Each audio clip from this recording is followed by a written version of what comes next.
This video is sponsored by SuperX. Hey fanboys, hey fangirls, Carnell Holly here. SuperX has partnered up with Hasbro to bring us officially licensed Power Rangers activewear. And they are currently on their Series 3 Power Rangers launch. Now, these super suits are on limited runs because they are going fast. So place your order today, not tomorrow, but today. The link is in the description. But don't forget to use my discount code Carnell to save on your purchase.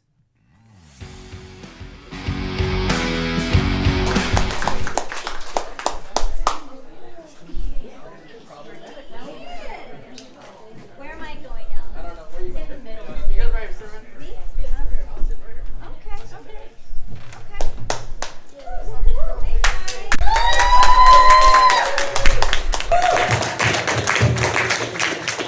How's everybody doing? Good? Top fans of Avatar? Yeah. Street Fighter 6? Anybody play Street Fighter 6? Yes. We love these guys. Okay, good. So we need no introduction, but you might need to introduction for me. So my name is Alan Z. I will be your host and moderator today. And here we have the legendary Dante Basco. Make some noise for Dante.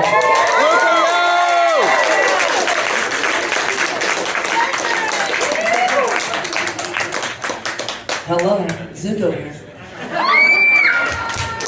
And here we have the also legendary Jennie Kwan. Make some noise for Jennie.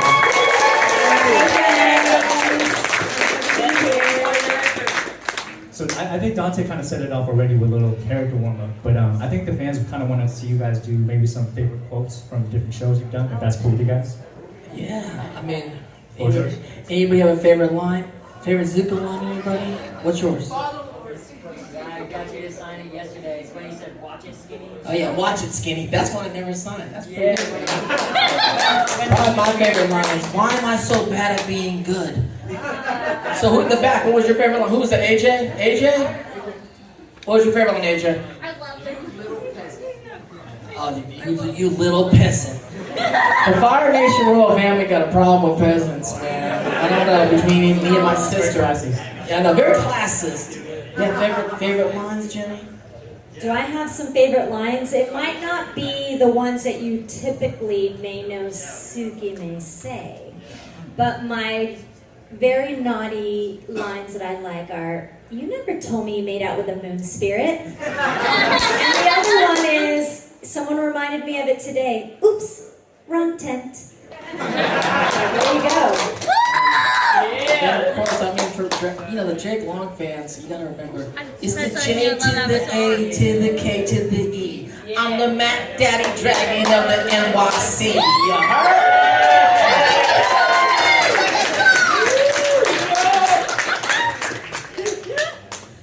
So, yeah, what's going on, Alan? What's going on? Let's dive into some, I guess, questions about like your voice acting careers. Sure. So, did you guys expect Avatar to be as big as it is now when you guys first started doing it?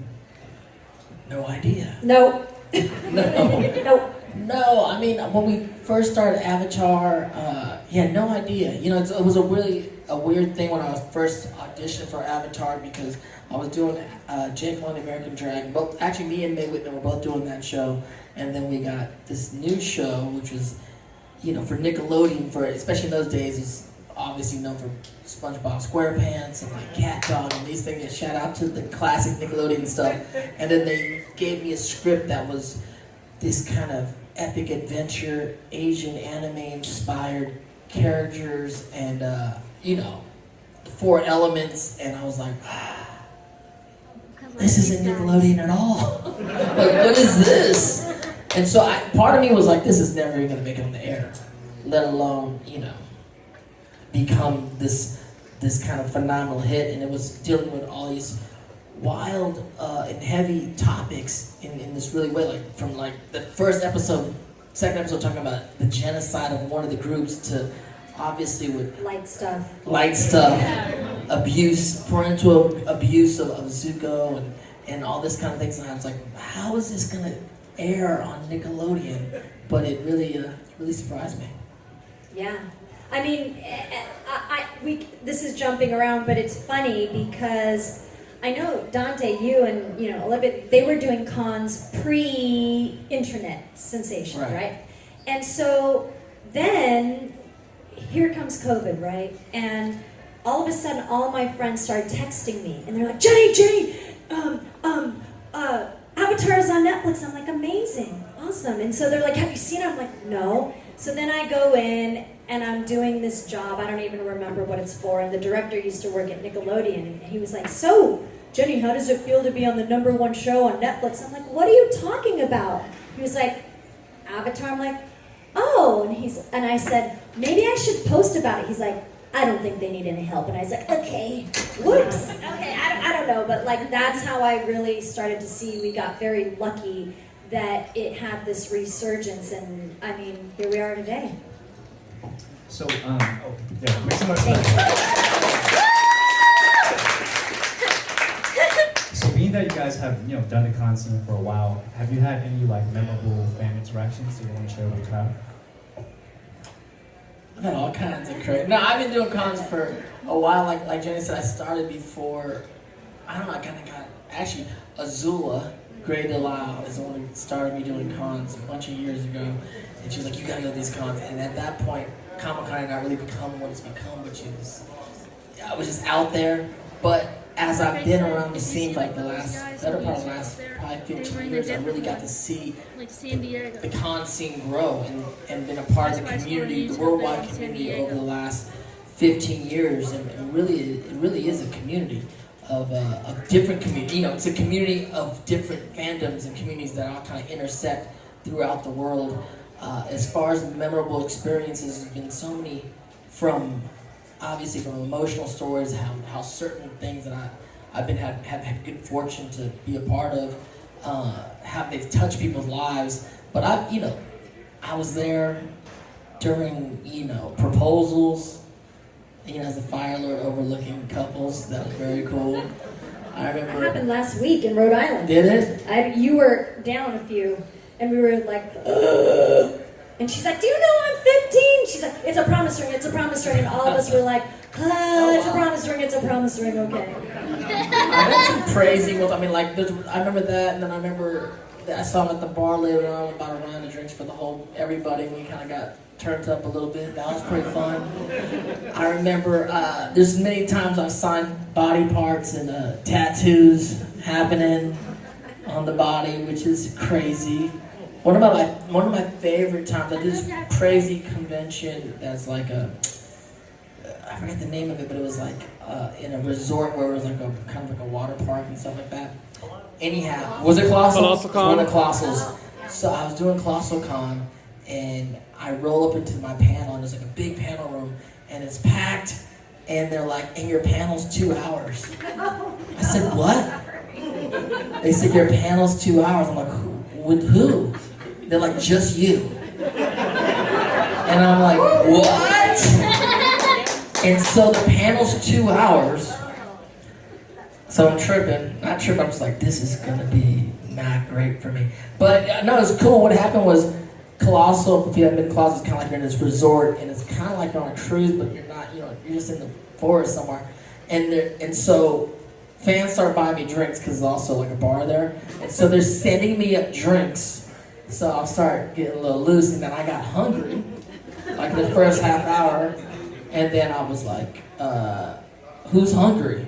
And then people raise their hands, and then I'm over there for 2 hours, right?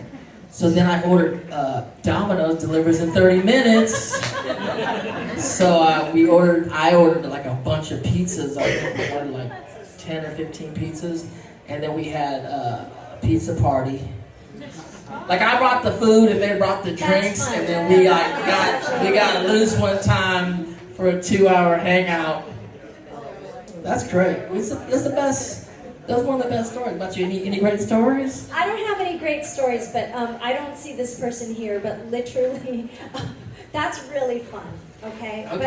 But I always say I always oftentimes get very emotional at these things, right? So I'll try not to get emotional now, but this morning I saw someone in the coffee shop, and they just looked like they probably just needed a little hand, right? But I was like, oh, I want to like buy her breakfast, but I don't want to offend her. So I was like, ugh, I don't know if I should do that or not, but then I was like too shy. Like I'm kind of a shy person by nature unless I get to know someone. But so if I see this person in the con, I'm gonna buy them something because they just look like they needed something this morning. But I was too shy. See, so don't hold back. That's my lesson. All right. Because now I'm like thinking about that. Yeah. That just happened this morning. Was it me? No, well, that wasn't me. I will buy you 10 pizzas, Dante. I'm not shy about that. So I know you guys know them for like a lot of voice acting work, but do you guys know that they're on-screen actors as well? Like anybody know? Rufio! That's an obvious one. Obvious one. Have you guys watched Take the Lead with Nintendo? Yes. Yeah. But I'm a cheerleader. Yes. Yep. California Dreams. You know it. Hello? So I want to transition into that work for you guys. Yeah. In terms of like experiences and also differences, like what would you say is like pros and cons, or just pros if you don't want to share the cons of like Hollywood on-screen acting versus like voice acting? I'm not a great memorizer, and which is, I can do it, but man, like as I grow older, I'm like, oh gosh, I love voice acting for not having to memorize and everything could be on the spot. But on-camera acting is a love of mine also, and I love stage, and I mean, I've done different genres in the business, but yeah, I would say that the most part, but I think all of it is amazing for its own, reasons, so. Yeah. No, they're all great, and it's just different mediums. Right. I love it all. I mean, I love it all, but also whatever. It's like it's been a long career, and there's certain times you're like, it's great to go travel and like shoot things in real life, and that's amazing. But also sometimes I was somewhere and I was like, wow, this is a lot. I'm exhausted. And then it's so, it's what it really comes down to for me, and I think for most of us, is like a great story. If you could be a part of a great story, and it doesn't matter if it's on stage, on film, television, or VO, it's like those are the stories what transcends, and the stories what hits us heavy, hits the audience heavy. And we just hope, all of us, all of the Comic-Cons around the world, we go to these Comic-Cons because, all these actors or filmmakers are part of great stories. And so that's really what I think draws us to kind of keep acting and being a part of it all. I think like storytelling is kind of like the core principle behind all the arts. 100%. If you guys don't know, these guys are multi-hyphenates. It's not just acting. Like we spoken earlier, these guys are also artists, poets, poets. dancers. So you guys know that, right? Like We did a project together. Me and Alan did a project together. I actually guested on an album that he did with Jason Chu, a buddy, a few years back. So it's an honor. The first time seeing you in person. You can check it out on Spotify. Just download it on Spotify. I didn't want to bring it up, so thank you for bringing it up. No, it's an amazing project, and it's called Face Value. The track that we were on together is called Model Minority, and you can download it on Spotify. It's actually really, really phenomenal. It's a great piece. I was not going to segue with that, but thank you. But what I was going to say was, as far as like your journeys, especially like being Asian American, all three of us have encountered a lot of struggles and a lot of just microaggressions. So, not to get too deep or heavy, but or we can if you guys are okay with that. I wanted to give you guys an opportunity to talk about what where you see headed towards in terms of progression, in terms of the industry, and also what you face and how you've seen it progress, in terms of your careers. Yeah, I mean, me and Jennie, we've been around for a while. And that's an understatement. I know, we've been around for a while. Yeah. So it's great to see it grow. The reality is, Asians in Hollywood are at the highest profile they've been in Hollywood in the history of Hollywood, right? Which is amazing.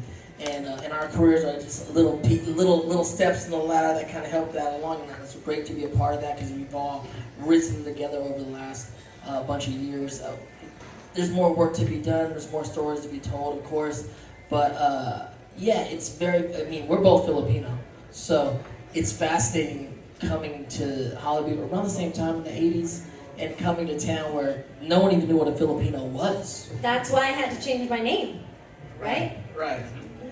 Yeah, sure. She's Filipino. Kwan is not a Filipino name. Dante always represents for me, and I appreciate that because literally when I was 11, when I started, so my maiden name was Fernando, and in the 80s, this didn't equate to a Fernando, so the agent literally went through a book and was like, too many, there you go, Kwan. So it's been my business name since I was a kid.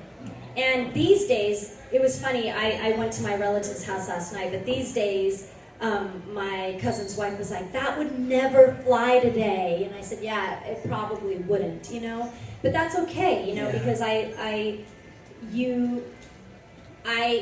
started at such a young age in a time when maybe you didn't see a lot of people like myself, you know? So my family was super supportive, and I'm very, very fortunate for that. Yeah. It must be fascinating. And I never asked you, it must be fascinating, like at 11, like what did you think? Like it's weird to have like a stage name at 11. What were you going through your mind at that point? In my mind, I was like, well, that's really weird. Like what? And I'll be quite honest, I think a lot of it is like, oh, I can't be that.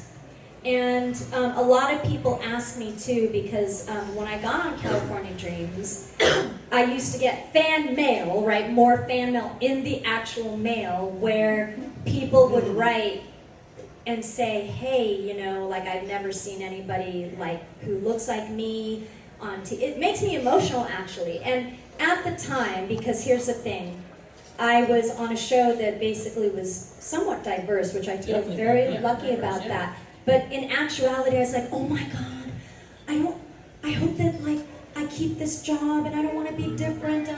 Because I was thinking from an actor point of view. And again, the society reflected that, and I was so young that I would say thank you. But now, these days, over the years, I'm really able to understand what that really meant. And back then. And a couple of my friends, they would tell me, they're like, do you know that you were the first series regular Asian woman on a show? I was like, are you sure? I don't know if that's really true, but wonderful. I mean, you got it close. I don't even know, you know. I But just take it. I think it was Jennie Kwan, you guys. you know, I mean, there have been a lot of Asian women who are in movies, but I don't know about series regular. I guess I'd have to research that. But I think over the years, reflecting back on that, I'm able to really see that now and really take it in all the way and really be present with that. Where in the 20s, again, it's just like, I'm an actor, I want, you know, not that I didn't appreciate it, but I just really can see what that really means now, if I'm being quite honest, yeah. And representation, you know, the word's a buzzword now, but Yes. for a whole generation that grew up with some of the work I've done, and we've done, I'll get stopped by a lot of people, Absolutely. Asian or not, they're like, you're the first cool Asian I ever saw on film and television. Cool Asian! Like, you're the first cool Asian. I'm like, wow, okay. That's dope, you know what I'm saying? Or like, you know, like, it'd be, and I wrote about it in the book a little too, it's like, I think it's like an interracial couple will come to me, you know? And it'll be a guy or a girl, you know, a guy, and be like, Asian dude with like a white girlfriend, black girlfriend, Latin, something different. He's like, you know, I gotta tell you this, man. My wife had a big crush on you growing up, and I know for sure you're one of the reasons why she married me. And I would be like, you're welcome. So I mean, that too is just kind of... That's true representation. It's true representation. That's where it matters, It's y'all. where it matters. Sometimes it's just opening up the, you know, the reality is, you know, as you grow up, you understand we're all everything. But for a generation, especially when you didn't know an Asian person and they didn't live next to you or whatever, and so when you see an Asian representation on screen, it may be one of maybe 5 characters you see in your whole life, and so like it or not, or you're going to judge a whole community based on one of these 5 characters that you see, and so being able to be one of those 5 characters and opening the consciousness of what is possible for that community just a little wider was something I didn't set out to do, but it was something that as I look back and the reflection of the audience and what happened with my career, I'm very proud of that, you know? Well, there's something that Dante had said when we did a panel like 3 years ago that I wanted to have him kind of elaborate on. And he mentioned something about like, for most of us growing up, like we watched cinema from the views of like a heteronormative white male lens, right? And so like we fall in love as a white man, we cry as a white man, we laugh as a white man, we get the girl as a white man. And so now with more diversity, I feel like if I'm I remember saying that. Yeah. I'm like, what did I say, Alan? I'm like, oh, I said that. You said that, yeah. So I'm gonna let you kind of expand on that. No, you're right. I mean, we talk about discussions and we talk about Hollywood and storytelling, and like I said, all these great Comic-Cons about great storytelling, and people go, what is representation? And I go, you have to understand, like, until now, the beginning of Hollywood, the last 100 years, 99% of all the stories written were told, you know, from the perspective, they're written by straight white men. And these are roles I've done, roles we've all done, and there's nothing wrong with that. It's not saying that's even racist or bad. That's just saying one group has held the reins on the perception of what's going on. That's Hollywood as we know it. But now as we go into the future, what's happening now and forward is about other people and other groups really, their voices counting.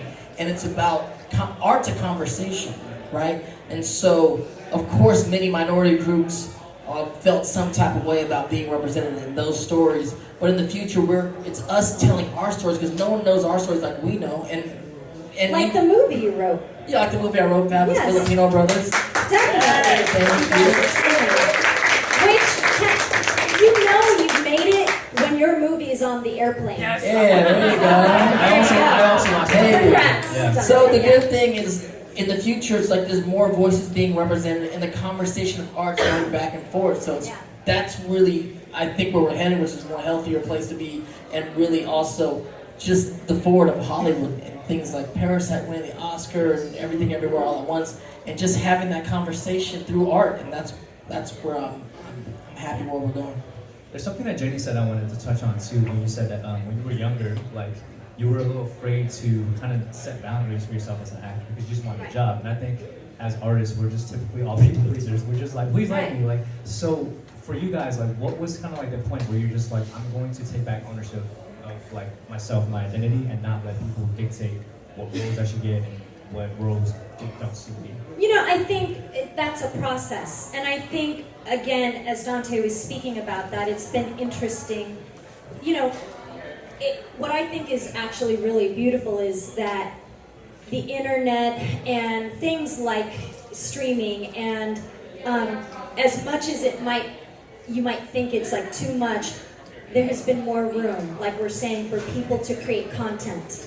There is more possibilities of that, right?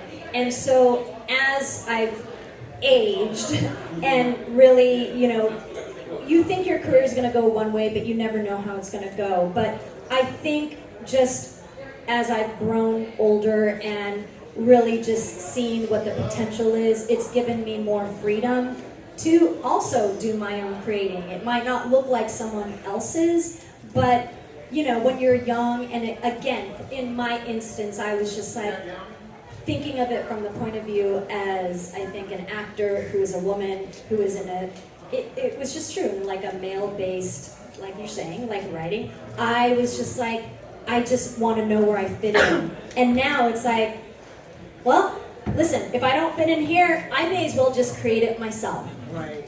Because if I'm not going to do it, who else is? You know, like you have to be, you can get all the support that you want, which I always encourage, but I also think you have to also support yourself, you know, and that's part of our journey, right? Like, there's so many people who come up and, you know, in different mediums, but there's so many artists and, you know, like, I just know, for example, on California Dreams, it was like there used to be so many people who would be quote-unquote extras on the show, right? Well, some of them ended up being really famous, or they, you know, you never know. Like there's so much possibility, right? So I think just over time, getting to know myself better and knowing, to me, like I really believe there's always a place at the table, And sometimes when people aren't really accepting of that, you just have to present what you're really good at and, create a seat for yourself, and so that's something for me that I work on, you know what I mean, in whatever arena, because I think that's very possible,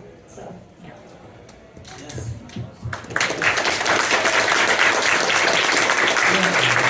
It's a fine line. It's hard.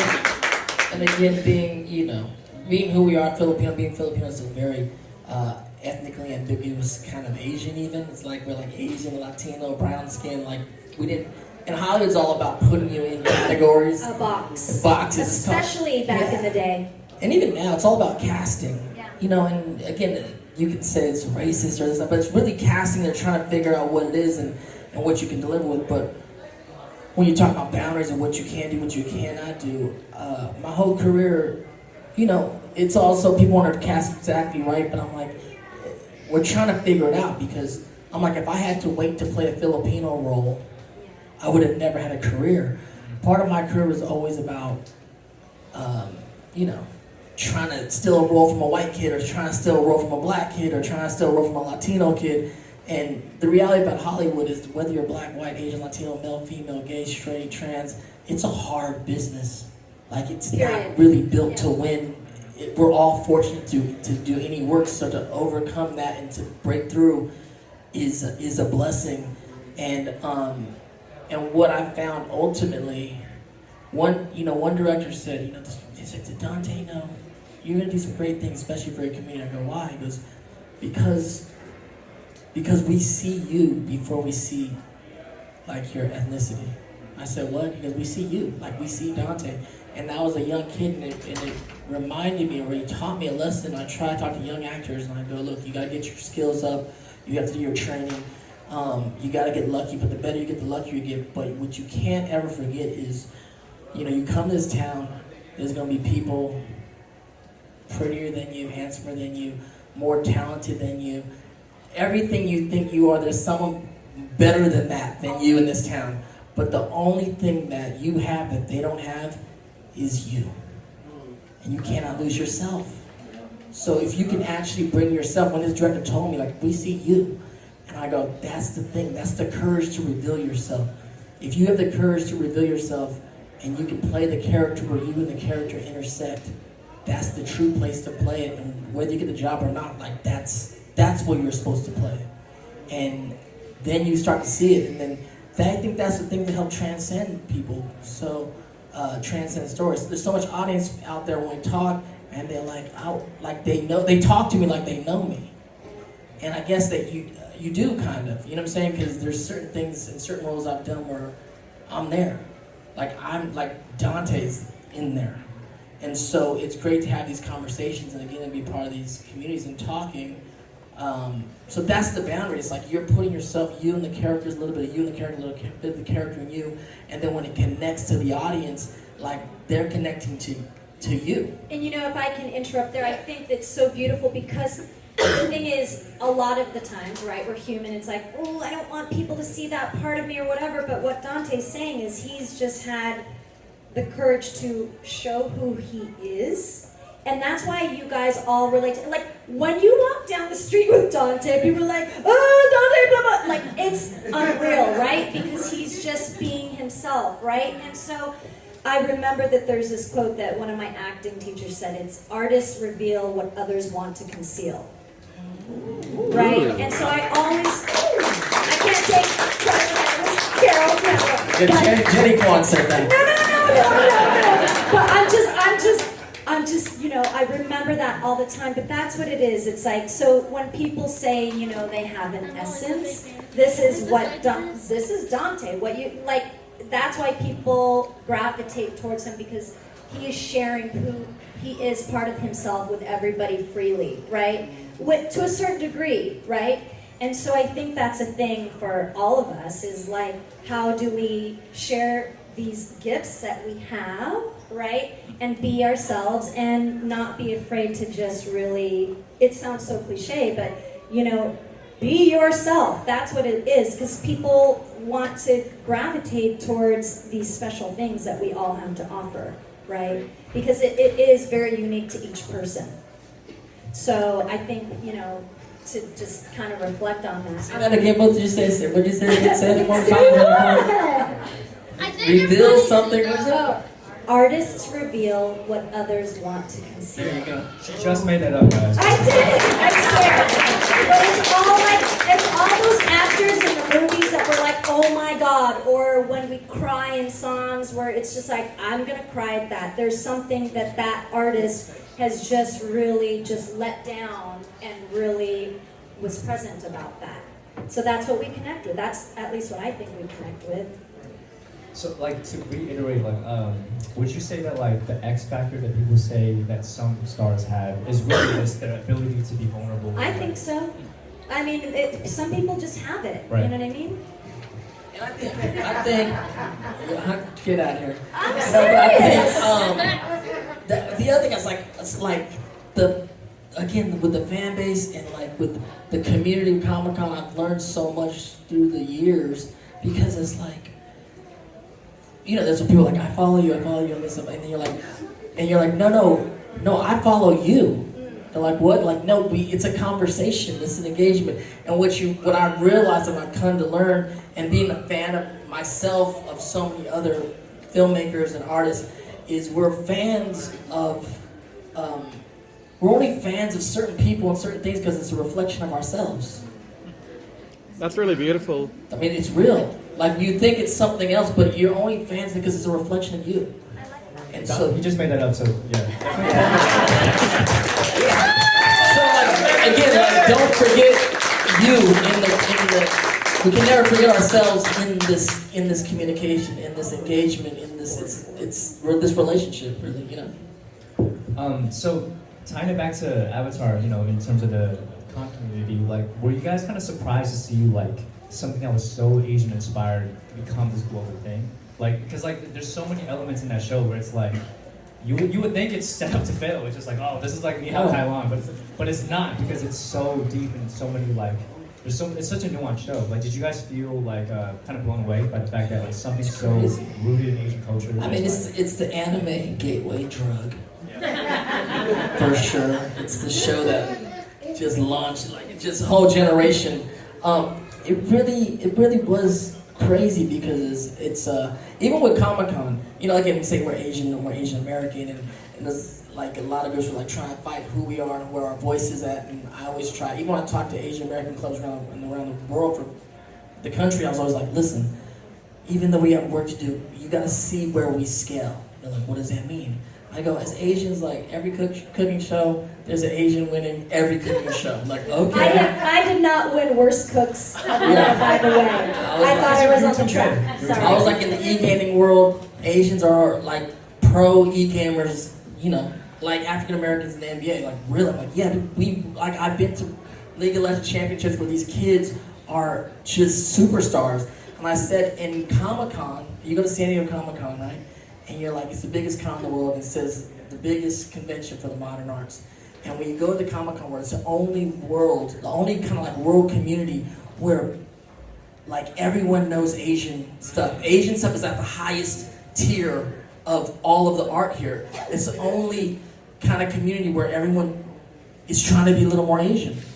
Like in America, you either lean more like towards white culture, you lean a little more towards black culture, towards white music, towards black music. You come to Comic-Con world, everyone knows what kawaii is, everyone speaks a little Korean, everyone, even trying to look a little more Asian. And like that, this is a weird pocket where being Asian is, we feel what it may feel to be like black and hip hop, or to be, so like, it's what? I'm like, yeah, but you gotta see what it is and understand that in the modern arts, where we are here, people are dressing, looking very anime, and so it's just kind of, nothing's better or worse, it's just understanding where the cultures are and where people are digging and vibing. So when Avatar hit, it was kind of like a step into leaning into a culture and kind of seeing how that's influencing people and how people are feeling that. Like, we can go in between things and understand it, but that's a clue to what's popping over here, and for us all to,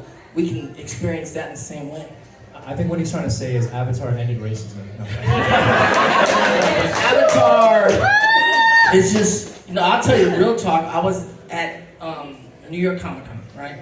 And COVID just opened up. It was so crazy. Everybody's there. This is what the biggest show on Netflix at the time. And some guy, some kid, but he was like 23, 24, and he's like bringing some stuff to sign. He's like, yo, we grew up with you, and he's kind of giving me my flowers. I'm like, hey man, thanks man, I'm glad we're there. And he goes, no, you don't understand. And I go, I don't understand what? And then he like took a moment, he looked at me, and he said, he said like, you programmed our generation. And I said, what? He goes, you guys programmed our generation. I said, what does that mean? He goes, why do you think we're the generation that brought protest back? I said, what? He goes, the Black Lives Matter movement, the Me Too movement. I'm like, right. He goes, we're trying to get the world back in balance.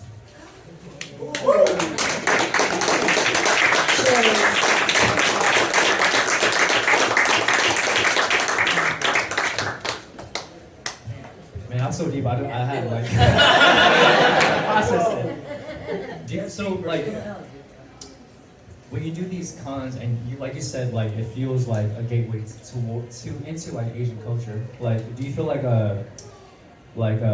Asian Americans should step more into the con scene to kind of like for example, if they're artists and they're actors, like do you feel like they should actually embrace it more? Because I know you mentioned like when it comes to scaling, like it's not that someone's better or worse, it's that you need to find where you're gonna get your flowers. Like, would you guys say that like this con scene is something that Asian Americans should actually like step into more? I don't know. I mean, I think ultimately it's all an organic thing and an authentic thing, and you kind of, I didn't grow up in the con scene. Yeah. I grew up in the club scene. I grew up in the hip hop scene. I was a b-boy, so that's my whole experience, right? But then I was embraced by the con world and been having a crazy adventure for the last decade and a half. And again, when I came to the con scene, I didn't pretend like I was of the con scene. I was just like, yo, like, I feel the love. Let me give some love back. And I brought what I could bring to it. So I would throw parties. I threw like clubs. I would DJ. I threw like the opening party for San Diego Comic Con a few years. I threw cosplay clubs in LA. I would go to my club friends in LA and I would say, can I get the club on an off night? And they give me the club on a Wednesday, like the biggest club in town, like on Hollywood Boulevard or something. And I threw like a cosplay club, sold it out, and everyone's like, what is this? And so, again, you can kind of get into the scene, but it's really, you gotta stay authentic and keep it, again, bring yourself to the scene. Right. You know what I'm saying? That's right. Also, I know that you guys mentioned before, like, if you don't see a story told, then tell it yourself. So I wanted to kind of give you guys time to talk about, like, any projects you guys may have done, like, outside of the system, and something that you constructed. Like, for example, like 5 Filipino brothers, they debut, and, like, just things like that you may want to tell the audience. Oh, so it's funny. I started a couple years back for California Dreams. Like, people constantly ask me about it at cons or not cons, and so one of my best friends and I from the show, we started producing concerts. And here's the thing. For example, it's like people ask me, why is the show not streaming? Why is this? Why aren't you guys doing this? Why? So one night, my girlfriend Kelly and I were at a concert of a very famous band that I will not mention the name. And so we were watching, and it was like, it was okay. It was okay. Yeah, exactly. I will not mention who it is, but it was okay. And so she leans over to me and she was like, how come we can't do this? And I said, well, we can, but we have to do it ourselves, right? So it's that thing, it's like no one, was like bringing us to cons, even though my friends wanted to do that. And so I was like, all right, well, I'll do it. So I'm on my 3rd time producing a convention, it's like a little mini California Dreams convention where we have events, and the next one is coming up in July. It's my shameless plug, but not really shameless, but because I've worked so hard, to do that, when there it is. It's like a big backer is not backing us. It's like I'm the one who's doing it. I'm on my 3rd one, and because people keep asking about it. The band plays and the band plays? The band is playing. Come on! I do not like trash acts. Thank you. And so finally we got invited to our first con as California Dreams, and so that's going to be at the end of July. But So that's just basically me taking it into my own hands. And when people ask, why are you doing it? I really was thinking at the time, so the show was kind of, if you guys don't know, kind of like a Saved by the Bell, but we had music and we had a record deal. And I think at the time, and I still do believe that we need this, like there's so much stuff in the world that's like, we don't really, it's just, we don't need to always be feeling those negative feelings, but with something like this, it's very nostalgic and makes you feel good, and people seem to like the music, you know? So I think that's something that's still very worthwhile and actually needed. So, and it's fun. So we have fun doing it, except sometimes, you know, like it's behind the scenes. They're like my brothers and sisters, and I'm like, ugh! But it's fun other than that, right? Yeah, so I'd say that. Yeah, and I feel you. It's like we're creatives, just like everybody. Yeah. That's why I love coming to Comic-Cons, because we're creatives, whether you're a cosplayer or a fanfic writer or writer in general, or you know, you do props or crafts. It just the feeling to create and the feeling to tell our stories through music, film, it just continues. And if you have that feeling, no one should stop you. You should create it. If you have the idea to create something, you need to create it. And whether you're getting paid for it or not, and, you know, I've been in this career a long time, and I get, you know, there's jobs that I get, and you're working for other people, and there's always something that I'm working on myself, because I don't know. People are like, Dante, you're so busy, you're always doing something, and it upsets me sometimes too, because I'm like, why am I doing all these things? But yeah, and it goes from things like I wrote and directed my first film, The Fabulous Filipino Brothers. You can watch on Hulu right now. Thank you, my directorial debut. Also on the airplane, guys. If you Airplane. Airplane, you made it. I mean, I wrote a book called From Rufio to Zuko, some memoirs. Yeah, thank you. We did that on Amazon. I'm actually running a one-man show right now, based on stories from the book, so hopefully I'll be able to tour that soon. But other things, you know, like I said, I'm DJing at Comic-Cons and stuff. It's like fun and interesting. Me and my wife, we just started a matcha company called Rufio Matcha. You can get. Have you guys tasted it? It's very high-end. If y'all know anything about matcha, ceremonial grade matcha. There's some at my table, but you can always go to RufioMatcha.com. Like again, it's new ways to tell stories through food, film. I mean, music. I did a music track with him. I'm always working on music and loving music. I write poetry, and it's just. Like I said, I see so many creative people in the room. That's why I come to cons, because we're amongst our people. But if you have that energy, that vibe to like create something, it's not wrong. You're right. It's in you. It's in part you. of you. Make it. Yeah. Make it. Do it. It needs to go somewhere. That's what we're supposed to be Yeah. doing. So do it. I applaud other people, and I try to keep that creative juice alive in myself. Absolutely. Speaking of you guys, I wanted to kind of give you guys time to ask these guys some questions. So, would you guys mind being a runner? And yeah, so you guys have questions for you guys, right? Yeah. All right, cool.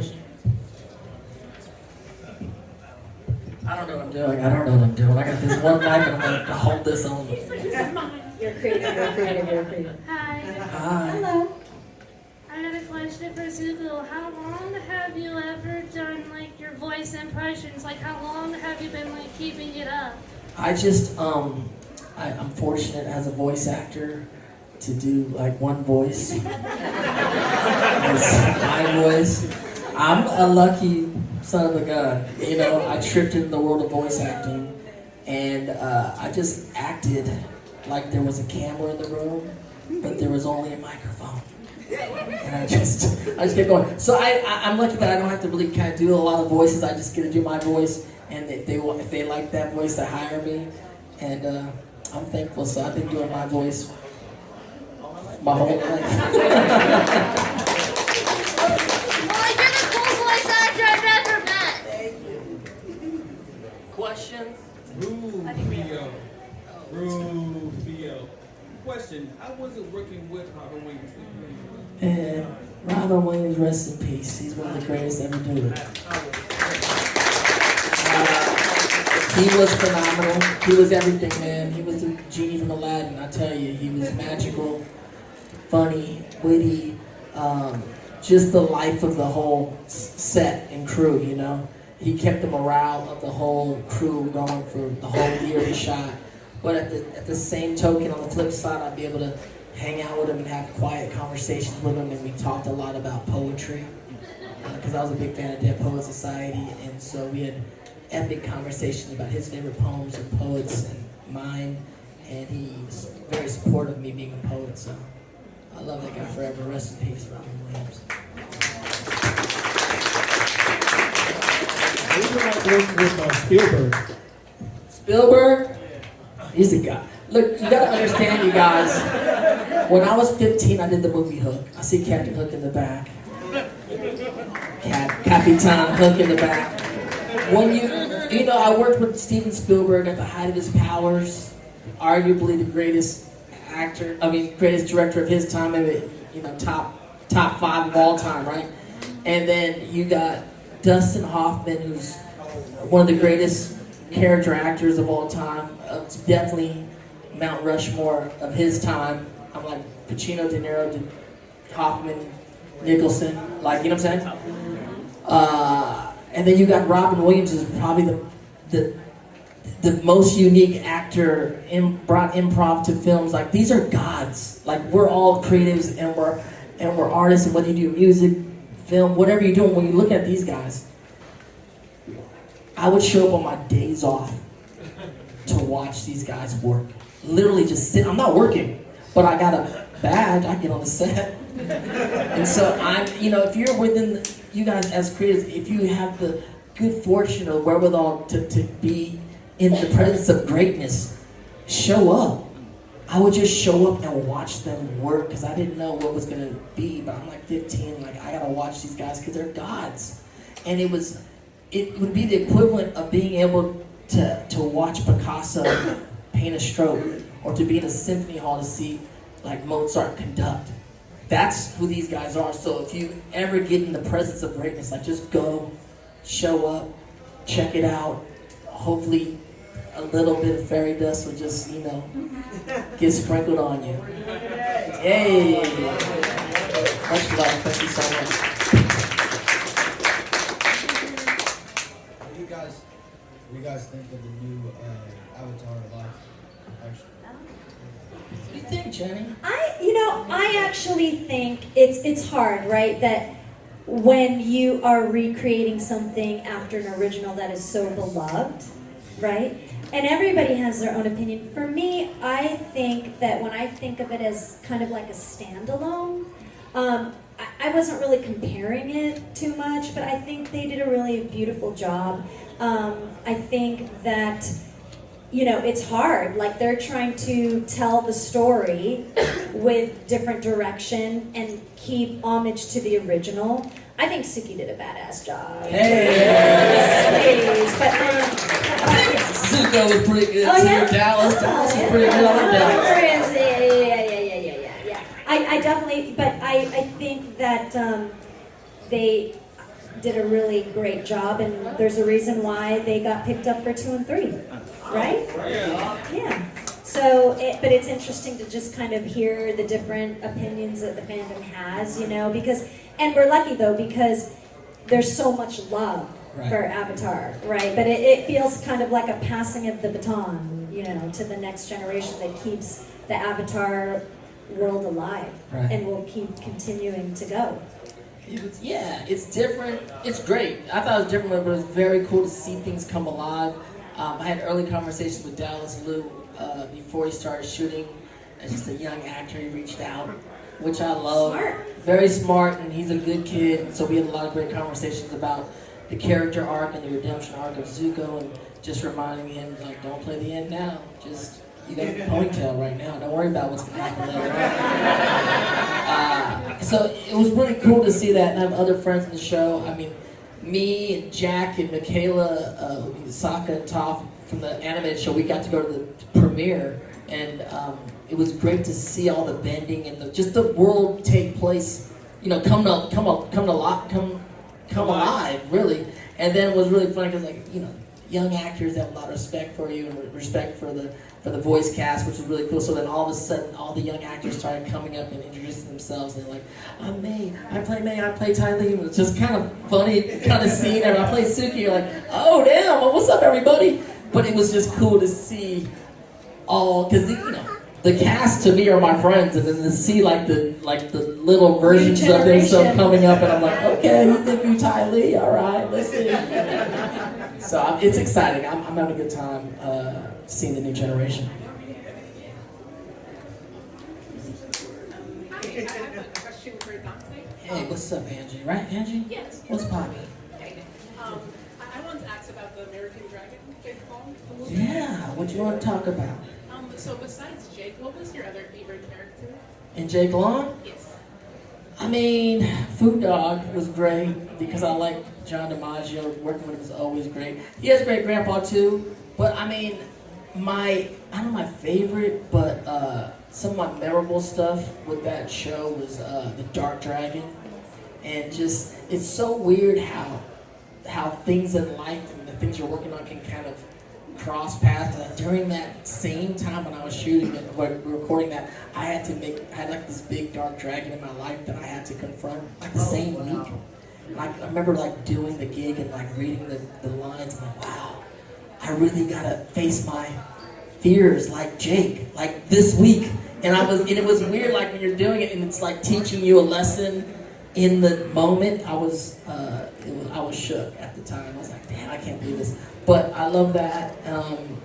I haven't really thought about the show that much over the years, and I think I was telling you, I love that your generation that grew up with Jake Long is now grown up. Like, I can't wait to do some kind of podcasty, IG Live, something where I can go back, watch some episodes, and have a real conversation with everybody about it, because I think it's an underappreciated show and such a unique, weird show that I want to talk about all the little weird nuances in the show. So thank you so much.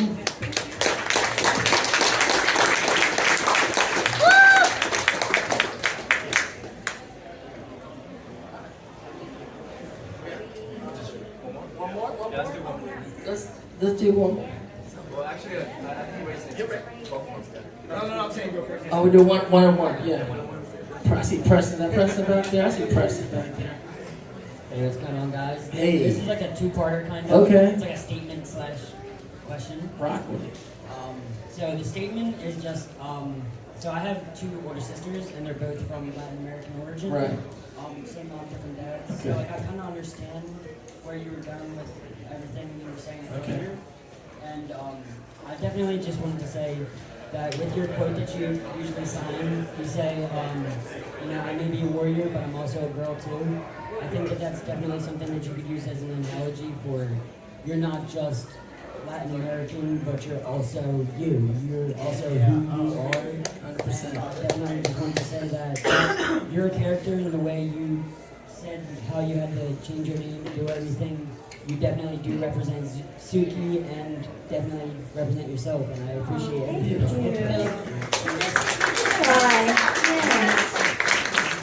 And the part two is for both of you, a question kind of.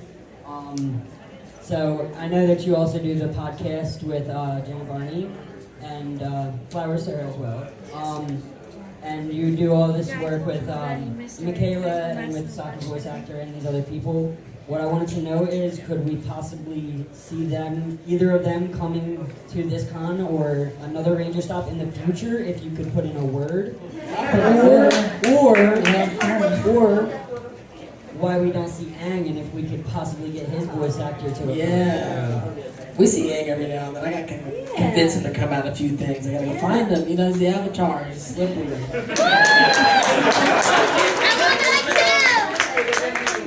Just get the sushi. Hey. Alright, so my question is for Dante. Yes, sir. What was the transition like from doing a character like Jake Long going into Zuko? I don't know. How I thought about it was like, I don't even know. I thought like, it was kind of like doing a sitcom and then doing like an hour-long show. Like it's like from the comedy to like the drama. Even though it was comedy in Avatar, I was like the drama. So Jake Long is really me. Like I'm like fun and hip hop and like I improv a lot of those lines and it was just kind of like, hey, we're having fun. And then it went from that into like being really serious about what the dialogue was and where this kind of kid was at, because it was more like a world that I was far further from me. And but I would have a great cast, including the legendary Mako, who would play my uncle and my father several times in his career.